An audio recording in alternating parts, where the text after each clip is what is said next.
Doctor صاحب سب سے پہلے تو انٹرنیشنل پاورز یقیناً اس وقت اسرائیل ایران کانفلکٹ میں یہ نہیں ہو سکتا کہ گلوبل پاورز بڑی آسانی سے چین سے بیٹھی ہوئی ہوں، سب کے سٹیکس ہیں. تو اس وقت گلوبل فرنٹ کے اوپر کوششیں کتنی تیز ہوتی ہوئی نظر آ رہی ہیں، اور پھر ایران اس معاملے کو کتنی دیر تک سسٹین کر پائے گا؟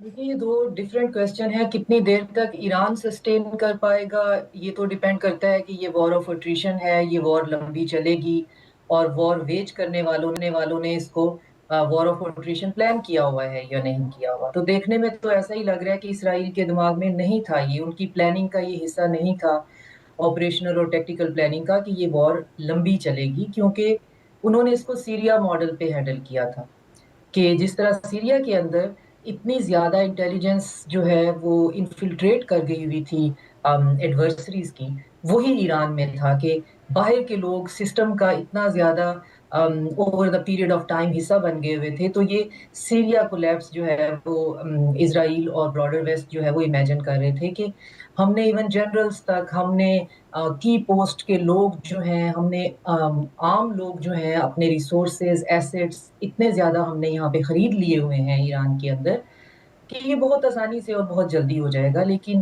جیسا کہ ہم نے دیکھا کہ سیریا کی طرح ایک دم سے کلیپس نہیں ہوا، اور ایران جو ہے وہ کھڑا ہوا ہے اور ابھی بھی لڑ رہا ہے، اور اس نے کنسالیڈیٹ کیا ہے ود ان 24 آورز جو ہے وہ اپنی شارٹ کمنگ کو، جو اس کو بہت پہلے کر لینا چاہیے تھا. تو اب مسئلہ یہ ہے کہ یہ جنگ اب جائے گی کس طرف. اگر یہ وار آف اٹریشن بن رہی ہے جیسا کہ لڑائی کرنے والے براڈر ویسٹ جو ہے with the help of Israel اس کو بہت کوئک اس میں رجیم چینج کروا کے اسے ختم کرنا چاہ رہے تھے، تو وہ تو الٹیمیٹلی نہیں ہوا.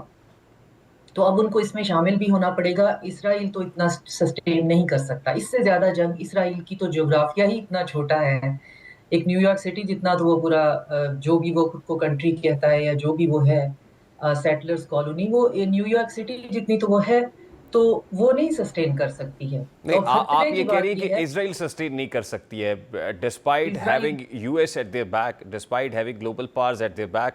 اور اس کے علاوہ ظاہر ہے جو ٹارگٹ نظر آ رہا ہے، پہلے اسرائیل نے نیوکلیئر سائنٹسٹ کو ٹارگٹ کیا، پھر آئی ڈی ایف چیف کی اسیسینیشن ہو، یا اس کے بعد جو ہے پبلک آفیسز تک بات جانا ہو، پولیس کے جو آفیسز ہیں، ڈپارٹمنٹس ہیں. تو لگتا تو یہی ہے کہ وہ عوام میں کوئی ریزنٹمنٹ پیدا کرنا چاہتے ہیں، خاص طور پہ رجیم کے اگینسٹ، اور ان کو پرووک کرنا چاہتے ہیں کہ وہ رجیم چینج ہو سکے.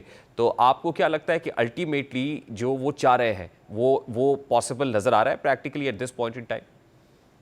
ان کا پوائنٹ جو ہے وہ ایجنڈا اے جو ہے وہ تھا ہی رجیم چینج کے. ہم جو ہیں اور ہر کنٹری کے اندر فالٹ لائنز ہوتی ہیں، فریکشنز ہوتی ہیں، لوگوں کی ریزنٹمنٹ بھی ہوتی ہیں. تو ان کو وہاں پہ جو سیپریسٹ موومنٹس تھیں ان پہ بہت بھروسہ تھا، اور انہیں کو وہ ایڈریس کر رہے تھے کہ رجیم سے لوگ بہت خفا ہیں، اگر ہم اسے رجیم کہہ سکتے ہیں، پراپر گورنمنٹ ہے وہ.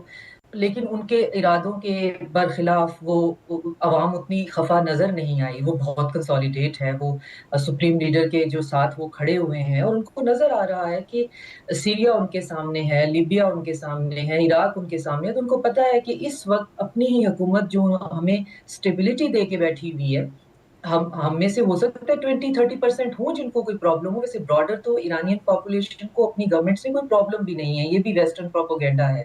تو لیٹس سپوز اگر ہم بہت ایگزیجریٹ کریں تو 25-30% ہیں، تو وہ بھی اس وقت کنسالیڈیٹ کر رہے ہیں. وہ سولوشن جو لیبیا یا عراق سولوشن ہے اس کی طرف نہیں جا رہے ہیں، کیونکہ اس میں آلٹرنیٹ کیا ہے. رضا شاہ پہلوی کا بیٹا جو ہے وہ انٹرویو دیتا ہوا ادھر ادھر نظر آ رہا ہے، اور وہ بیان کیا دے رہا ہے جس نے اور زیادہ تیل کا کام کیا ہے اس پورے صورتحال پہ. عوامی جو اوپینین ہے اس کو چینج کرنے کی بجائے اس نے کہا ہے کہ اسرائیل ٹھیک کر رہا ہے، اسرائیل جو کر رہا ہے اس سے ہی جو ڈکٹیٹر رجیم ہے وہ چینج ہوگی. تو وہ آپشن ہے وہاں پہ انسٹال کرنے کی، تو وہ تو بالکل لوگوں نے اس کو ریجیکٹ کر دیا ہے. تو اب اگر کیا یہاں پہ کوئی مینوفیکچر بندہ جو ہے وہ کر دیں گے، تو یہ ان باتوں کے علاوہ ہم نے یہ بھی دیکھنا ہے کہ ایران کا چائنا اور رشیا ٹرائنگل جو ہے وہ، اگر ایران ایک فیلڈ سٹیٹ بن جاتا ہے تو وہ چائنا اور رشیا دونوں کے لیے بہت زیادہ پرابلم ہے.